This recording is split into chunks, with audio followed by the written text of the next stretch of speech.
Vous êtes aussi membre de l'AIPAC.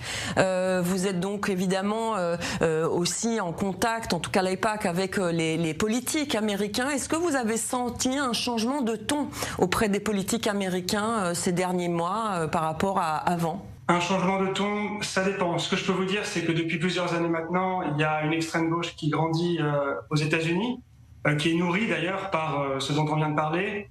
Après, je suis en contact très régulièrement avec les membres du Congrès pour des raisons diverses et variées. Il y a quelques semaines, je m'entretenais avec des membres du Congrès de l'État de New York ou de la ville de New York, et on discutait d'ailleurs d'un problème récurrent qui est que lorsque les professeurs d'université aux États-Unis reçoivent moins de 250 000 $ par an d'une organisation, d'une association, d'un État, ils ne doivent pas révéler, ils ne doivent pas dire au fisc américain d'où vient l'argent, de quel pays vient l'argent. Et ça, c'est un gros problème parce qu'aujourd'hui, vous parlez du narratif biaisé sur Gaza et sur ce qui se passe en Israël depuis quelques années maintenant.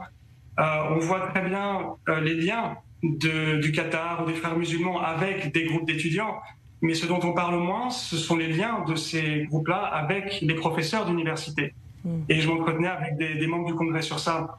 En termes de climat, je dirais qu'on s'adapte. Je dirais que la majorité des démocrates et des républicains, la très vaste majorité, soutiennent totalement Israël, coûte que coûte. Et on ne sent pas forcément de changement par rapport à ça. Le problème, c'est vraiment, je dirais, l'extrême gauche américaine. Un petit peu partout, c'est aussi la même problématique. Merci beaucoup Lior Slama d'avoir été avec nous sur i24 News. Merci beaucoup. Merci.